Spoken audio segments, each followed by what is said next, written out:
చిన్నపిల్లలారా, ఇది కడవరి ఘడియ. క్రీస్తు విరోధి వచ్చుచున్నాడని మీరు విన్నారు కదా. ఇప్పుడే అనేకులైన క్రీస్తు విరోధులు బయలుదేరియున్నారు. చాలామంది ఏమనుకుంటారంటే, క్రీస్తు విరోధి అంటే యుగాంతములో ఎప్పుడో వచ్చే ఒక మనిషి కదా, అతనికింకా చాలా టైముందిలే అనుకుంటారు. కాని యోహాను భక్తుడు ఏమంటున్నాడు? ఆ క్రీస్తు విరోధి రాకముందే అతని ఆత్మ ఈ లోకంలో పనిచేయడం మొదలుపెట్టింది. అసలా క్రీస్తు విరోధి ఆత్మ అంటే ఏంటి? అది రక్తం తాగదు, బాంబులు వెయ్యదు. మరేం చేస్తుంది? యేసుక్రీస్తు మాత్రమే దేవుడు కాదు, ఆయన మాత్రమే రక్షకుడు కాదు, అన్ని మతాలు ఒక్కటే అని ప్రపంచాన్ని నమ్మించే ఒక మాయాజాలమే ఈ క్రీస్తు విరోధి ఆత్మ. ఈ రోజుల్లో మన కళ్ల ముందే, మన దేశాల్లో, మన నగరాల్లో ఆ క్రీస్తు విరోధి ఆత్మ ఎలా పనిచేస్తోందో నేను మీకు ఆధారాలతో చూపించబోతున్నాను. న్యూయార్క్ సిటీకి చెందిన ఒక మేయర్ అభ్యర్థి జోరాన్ మదాని ఒక మీటింగ్లో ఏం మాట్లాడాడో నేను మీకు చూపిస్తాను. అది వినడానికి చాలా మృదువుగా, చాలా అందంగా, అందరినీ కలుపుకుపోయేలా ఉంటుంది. కానీ దాని వెనుక దాగి ఉన్న క్రీస్తు విరోధి ఆత్మను ఈరోజు మనం బట్టబయలు చేద్దాం. ఆ మీటింగ్లో ఆ రాజకీయ నాయకుడు ఏమన్నాడో తెలుసా? నేను చర్చిలకు వెళ్ళాను, మసీదులకు వెళ్ళాను, గుడులకు వెళ్ళాను. మనందరి దేవుళ్ళు వేరైనా మనందరి బాధలు ఒక్కటే, మనందరి లక్ష్యం ఒక్కటే, అందరం కలిసుందాం అన్నాడు. వినడానికి ఎంత అద్భుతంగా ఉంది కదా. అవును, క్రైస్తవులు, హిందువులు, ముస్లింలు అందరూ పేదరికానికి వ్యతిరేకంగా పోరాడొచ్చు, అందరూ సమాజసేవ చేయొచ్చు. కానీ అసలు ప్రశ్నది కాదు. అసలు ప్రశ్న ఏంటంటే, వాళ్ళందరూ ఆరాధించేది ఒకే దేవుడా? వాళ్ళందరినీ రక్షించేది ఒకే దేవుడా? ఖచ్చితంగా కాదు. పరిశుద్ధాత్మ దేవుని బిడ్డల్లో ఎలా పనిచేస్తోందో, ఈ క్రీస్తు విరోధి ఆత్మ దేవుని సత్యాన్ని మార్చేవాళ్లలో అలా పనిచేస్తుంది. ఈ రోజుల్లో క్రైస్తవులు చాలా అమాయకంగా తయారయ్యారు. సాతాను వేస్తున్న అతిపెద్ద వలయేంటో తెలుసా? వన్ వరల్డ్ రిలీజియన్, అంటే ఒకే ప్రపంచ మతం. అమెరికాలోని కొన్ని పెద్ద పెద్ద మెగా చర్చిలలో ఏం జరుగుతోందో తెలుసా? వాళ్ల చర్చి మెంబర్స్కు యోగా నేర్పిస్తున్నారు. ఆరోగ్యం పేరుతో, వ్యాయామం పేరుతో అన్యమత ఆచారాలను చర్చిల్లోకి తెస్తున్నారు. పాస్టర్ చార్లెస్ లాసన్ గారు దీని గురించి ఎప్పుడో హెచ్చరించారు. రిక్ వారెన్ అనే ఒక ఫేమస్ పాస్టర్ తన చర్చిలో ఒక హెల్త్ సెమినార్ పెట్టి డాక్టర్లను పిలిపించి కుండలినీ యోగా చేయించాడు. అసలు యోగా అంటే ఏంటో మీకు తెలుసా? చాలామంది అదొక స్ట్రెచ్చింగ్ ఎక్సర్సైజ్ అనుకుంటారు. కానీ యోగా అంటే సంస్కృతంలో యోక్ లేదా కలపడం అనర్థం. ఎవరితో కలపడం? హిందూ దేవతలతో మీ ఆత్మను కలపడం. అదొక వ్యాయామం కాదు, అదొక ఆధ్యాత్మిక ఆరాధన. ఆ యోగా భంగిమలన్నీ అన్యదేవతలను ఆహ్వానించే ముద్రలు. ఒకప్పుడు క్రైస్తవ సంఘాల్లో ఒక అన్యమత గురువును తీసుకువచ్చి కూర్చోబెడితే సంఘం తరిమికొట్టేది. కానీ ఈరోజు మనందరి దేవుడు ఒక్కడే కదా, అందరం కలిసి ప్రార్థన చేద్దాం, దేవుడు ఎవరికైనా ఒక్కడే అని క్రీస్తును ఇతర దేవతలతో సమానం చేస్తున్నారు. ఇదే క్రీస్తు విరోధి ఆత్మ. అసలీ ఒకే ప్రపంచ మతం అంటే one world religion blue print ఎలా ఉంటుందో తెలుసా? అది నీ చర్చిని మూసివేయమని అడగదు, నీ బైబిల్ని కాల్చేయమని చెప్పదు, నిన్ను ప్రార్థన మానుకోమని చెప్పదు. అది నీకు ఒకే ఒక్క కండిషన్ పెడుతుంది: నీ యేసుక్రీస్తును నువ్వు ఆరాధించుకో, కాని ఆయన మాత్రమే దేవుడని చెప్పకు, ఆయనే గొప్ప దేవుడని చెప్పకు. యేసుక్రీస్తు కూడా మిగతా దేవతలలాగే ఒక దేవుడనుకో. ఏ దేవుణ్ణి మొక్కినా అంతా వెళ్లేది పరలోకానికే అని ఒప్పుకో. ఇదే సాతాను అసలు కుట్ర. క్రీస్తు విరోధి ఆత్మ అంటే యేసుక్రీస్తు పేరును చెరిపేయడం కాదు, యేసుక్రీస్తుకు ఉన్న ప్రత్యేకమైన స్థానాన్ని తీసివేయడం. ఈరోజు న్యూయార్క్ లాంటి నగరాల్లో జరుగుతున్నది ఇదే. మతాల మధ్య ఐక్యత అనే పేరుతో క్రీస్తు శిలువను, ఆయన రక్తాన్ని పక్కన పెడుతున్నారు. మిత్రులారా, వినండి. రాబోయే ఆ ఒకే ప్రపంచ మతం చూడడానికి చాలా అందంగా ఉంటుంది. అందులో ప్రేమ ఉంటుంది, సమానత్వం ఉంటుంది, శాంతి ఉంటుంది. కాని అందులో పాపక్షమాపణ ఉండదు. సిలువలేని నిరీక్షణ, రక్షకుడు లేని రక్షణ అందులో ఉంటాయి. అది అందరి దేవతలను అంగీకరిస్తుంది. కాని నేను మాత్రమే దేవుడను అని చెప్పే నిజమైన దేవుణ్ణి మాత్రం అది ద్వేషిస్తుంది.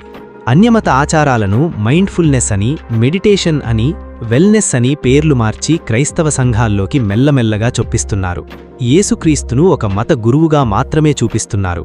కాని యోహాను 14:6లో యేసుక్రీస్తు ఏమన్నాడు? ఒకనొక మార్గాన్ని నేను అన్నాడా? లేదు, నేనే మార్గము, సత్యము, జీవము, నా ద్వారానే తప్ప ఎవరూ తండ్రి యొద్దకు రారు అన్నాడు. ఈ సత్యాన్ని చెరిపేయడమే ఈ క్రీస్తు విరోధి పని. ఇప్పుడా న్యూయార్క్ మేయర్ అభ్యర్థి చెప్పిన ఇంకొక మాట వినండి. అతను మార్టిన్ లూథర్ కింగ్ మాటలను కోట్ చేస్తూ, చర్చ్ అంటే ఎవరైనా రావచ్చు, చర్చ్ అనేది ఎవరైనా రాగల ఒక స్థలం, బైబిల్ కూడా అదే చెబుతోంది కదా, ఎవరైనా రావచ్చు. ఈ మాట కేవలం క్రైస్తవానికి మాత్రమే పరిమితం కాదు, అన్ని మతాలు ఇదే చెబుతున్నాయి అన్నాడు. వినడానికి భలే ఉంది కదా, ఎవరైనా రావచ్చు. ఈ మాట ఎక్కడిది? ప్రకటన గ్రంథం 22:17లోనిది. ఆత్మయు పెండ్లి కుమార్తెయు రమ్మని చెబుతున్నారు. దప్పిగొనిన వానిని రానిమ్ము, ఇచ్చించువానిని జీవజలమును ఉచితముగా పుచ్చుకొననిమ్ము. కాని ఆ రాజకీయ నాయకుడు ఆ వాక్యాన్ని ఎలా వక్రీకరించాడో గమనించారా? బైబిల్ ఎవరైనా రావచ్చు అని చెప్పింది ఎక్కడికి? ఏ మతంలోకైనా వెళ్లొచ్చు అని చెప్పిందా? కాదు. ఎవరైనా, ఏ కులమైనా, ఏ జాతి అయినా, ఎంత పాపి అయినా సరే యేసుక్రీస్తు దగ్గరకు రావచ్చు అని బైబిల్ చెబుతోంది. ఆ జీవజలము యేసుక్రీస్తు దగ్గర మాత్రమే దొరుకుతుంది. కాని వీళ్ళేం చేస్తున్నారు? యేసుక్రీస్తును పక్కన పెట్టేసి ఆ వాక్యాన్ని తీసుకుని మీరు ఏ గుడికి వెళ్ళినా, ఏ మసీదికి వెళ్ళినా అంతా ఒక్కటే, ఎక్కడికైనా వెళ్లొచ్చు అని బైబిల్ వాక్యాన్ని వక్రీకరిస్తున్నారు. ఒక విషయం బాగా గుర్తుపెట్టుకోండి. ఒక రాజకీయ నాయకుడు బైబిల్ పట్టుకున్నంత మాత్రాన అతను దేవుని మనిషి అయిపోడు.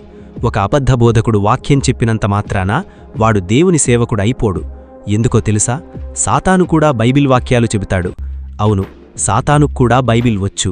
మత్తయి సువార్త 4వ అధ్యాయంలో యేసుక్రీస్తు 40 రోజులు ఉపవాసం ఉన్న తర్వాత సాతాను అతని దగ్గరకు వచ్చి శోధించాడు.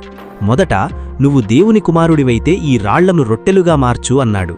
దానికి యేసయ్య, మనుష్యుడు రొట్టె వలన కాదు, దేవుని నోట నుండి వచ్చు ప్రతి మాట వలన బ్రతుకుతాడు అని వాక్యంతోనే బదులిచ్చాడు. అప్పుడు సాతాను తన రూటు మార్చాడు. యేసయ్యకే బైబిల్ వాక్యాలు చెప్పడం మొదలుపెట్టాడు. కీర్తనలు 91లోని వాక్యాన్ని తీసుకుని సాతాను యేసయ్యతో ఏమన్నాడో తెలుసా? నువ్వు దేవుని కుమారుడివైతే కిందకు దూకు, ఎందుకంటే నీ పాదములకు రాయి తగలకుండా దేవదూతలు నిన్ను పట్టుకుంటారు అని వ్రాయబడి ఉన్నది కదా అన్నాడు. ఆలోచించండి మిత్రులారా, అబద్ధాలకు తండ్రి అయిన సాతాను కూడా దేవుని కుమారుని ముందు నిలబడి వ్రాయబడియున్నది కదా అని బైబిల్ వాక్యాన్నే కోట్ చేశాడు. కాని ఆ వాక్యాన్ని వక్రీకరించి శోధించాడు. ఈ రోజుల్లో ఈ రాజకీయ నాయకులు, ఈ అబద్ధ బోధకులు చేస్తున్నది కూడా అదే. వాక్యం చెబుతారు, కాని అందులో క్రీస్తును పక్కన పెడతారు. నా ప్రియమైన సహోదరీ సహోదరుడా, ఈరోజు నేను ఈ మాటలు నిన్ను భయపెట్టడానికి చెప్పటం లేదు. ఈ లోకంలో క్రీస్తు విరోధి ఆత్మ ఇప్పటికే పనిచేస్తోంది. అన్ని మతాలు ఒక్కటేనని, అందరి దేవుళ్ళు ఒక్కరేనని నిన్ను నమ్మించడానికి సాతాను ప్రయత్నిస్తున్నాడు. కాని నువ్వు మోసపోవద్దు. క్రైస్తవులు, హిందువులు, ముస్లిములు అందరూ మంచి పనులు చెయ్యొచ్చు, హాస్పిటల్స్ కట్టచ్చు, పేదలకు సహాయం చెయ్యొచ్చు. కాని మనం ఆరాధించే దేవుడు ఒక్కరు కాదు. మన పాపాల కోసం సిలువలో రక్తం చిందించిన దేవుడు ఒక్క యేసుక్రీస్తు మాత్రమే. సమాధిని గెలిచి మృత్యుంజయుడై తిరిగి లేచిన దేవుడు ఒక్క యేసయ్య మాత్రమే. కడవరి ఘడియలు వచ్చేశాయి. సంఘం మెలకువగా ఉండాల్సిన సమయమిది. ఒకసారి నిన్ను నువ్వు పరీక్షించుకో. నీ విశ్వాసం దేనిమీద ఉంది? ఈ లోకపు మాటల మీద, లేక దేవుని వాక్యం మీద? రాబోయే ఆ క్రీస్తు విరోధికి, వాడి మోసాలకు నువ్వు బలి కాకూడదు అంటే నీ గుండెల్లో క్రీస్తు మాత్రమే రాజుగా ఉండాలి. ఈరోజు, ఇప్పుడే యేసుక్రీస్తుకు నీ హృదయాన్ని పూర్తిగా అప్పగించు. నాతో పాటు నీ గుండెమీద చెయ్యి వేసుకుని కన్నీటితో ఈ ప్రార్థన చెయ్యి. ప్రభువా, నా కోసం సిలువలో నీ రక్తాన్ని చిందించిన నిజమైన దేవుడవు నీవే అని నేను నమ్ముతున్నాను. ఈ లోకంలో పనిచేస్తున్న క్రీస్తు విరోధి ఆత్మల నుండి, అబద్ధ బోధల నుండి నన్ను కాపాడు. నీ వాక్యమనే సత్యంలో నన్ను నడిపించు. ఎన్ని కష్టాలు వచ్చినా, మనుషులు నన్ను ఎలా మోసం చెయ్యాలని చూసినా నేను నీ మార్గాన్ని విడిచిపెట్టకుండా నా విశ్వాసాన్ని స్థిరపరచు. నా గుండెల్లో నీ పరిశుద్ధాత్మను నింపు. నేను చనిపోయే వరకు నీకే నమ్మకంగా బ్రతుకుతాను ప్రభువా. యేసు నామంలో ప్రార్థిస్తున్నాను. ఆమేన్. నా ప్రియమైన బిడ్డలారా, ఈ సత్యాన్ని మీరు గ్రహించి యేసయ్యే ఏకైక రక్షకుడు అని మీరు బలంగా నమ్మితే వెంటనే కామెంట్స్లో యేసయ్యే నా ఏకైక రక్షకుడు అని టైప్ చెయ్యి. దేవుడు నీ విశ్వాసాన్ని కాపాడి రాబోయే ప్రతి మోసం నుండి నిన్ను తప్పించునుగాక. God bless you. Strength in grace. It's all about Jesus.